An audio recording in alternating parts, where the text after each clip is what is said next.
Hojik thokna riba conflict sigi khudong chaba lorga akhoi makhal makhagi organization mayam ama thola kanda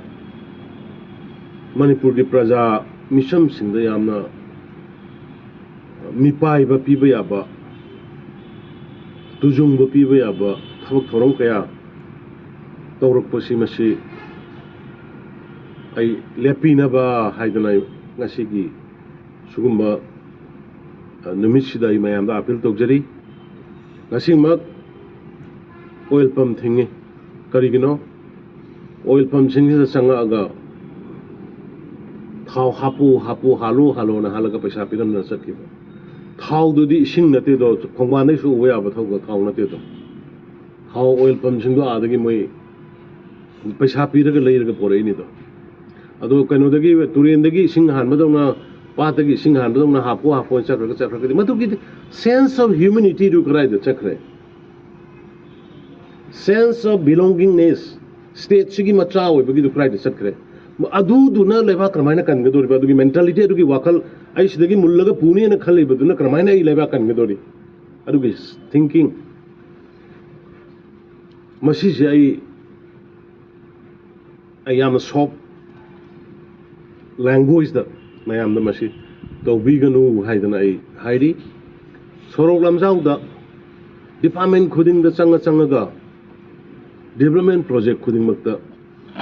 akhoi gi si pigdamni akhoi gi adu pigdamni pidraga di phagani pungani na tawriba laikai da changa ga gari mulliba department sing da gari mulliba tawriba se laiba kanjena lan thoga kari gino somno gonsa leije kari gino why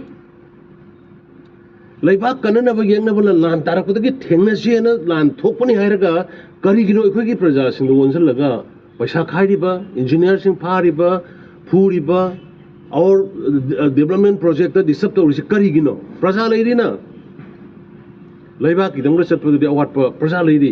कोई सी वाले है प्रजा मयाम Sorok खाइनरगा पिरइदुदी अदुना please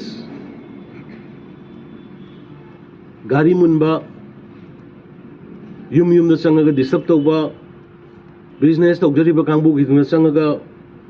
थोंग ओनसनबा oil pump sing hujik loliba tawriba lambi da tax khomiba kangpokpi da tawriba potsi akhoi yengi hujik fawu yengi akhoi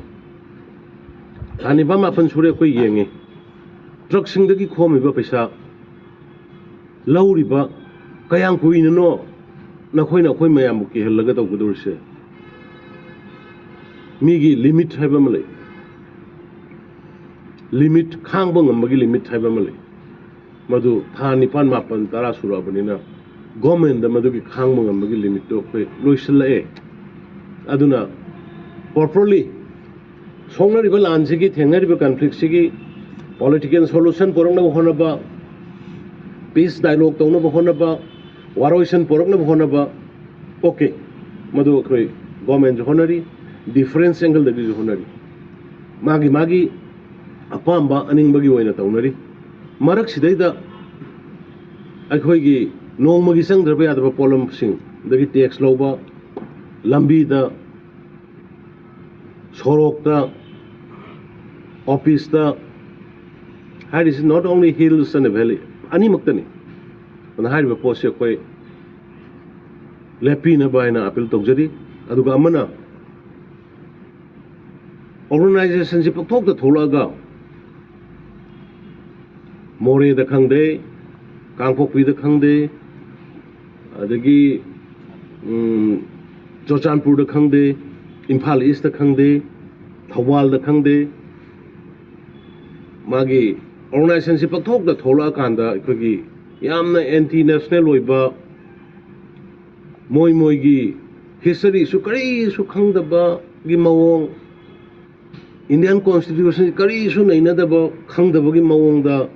ining ba pai da irakpa posi masu ai lefaning e adu maroina editor recently now sing maru pang sing nasu adu gumba reasonable oi da ba memman da ba press statement ga thol posi di pangphong phong bi dana baso ya appeal tawjari maram ni maduna unnecessary the mayam da tension hangkal le kai kai da no makhoi ancestral lane ga na manipur kana gi ancestral lane manipur si manipur ni me koi manipuri mayam gi ni kana ko community am gi ancestral lane ga magi lai riba jaga du the state na state tax sirga lai na se house tax khangde revenue tax khangde hoi imphal lai se khoi revenue tax thirga lai ni khoi lai ai yung ga lai ri loin tax thiri me khoi asigi sense si lokthok rakan da hekta mayam da chak thin bagi wahi wata ngang ba khot pa tawba si khara lai so hai basu phaniam lai na rabani khoi community mayam se IS IPS MCS mayam si yong na rabani do press statement guma thokom dai kolom dai khara moi ga su tana raga khara guide taw bi raga ba so gunda khara duna dum lusing na sakra de khilai ba si bira lakani oi lai ri bo si pura anti national terrorism ki mentality da taruga press statement hoye ngasi gi ngasi ga ITL me tholoi ba language ka do yamna kan bai ta adu moi khoi budi lo gi matung ina khoi tawbom thobo comment gi khoi tawni khoi tomina lei roi but tawbu do mayam da panic pi bu do adu pe ning de haije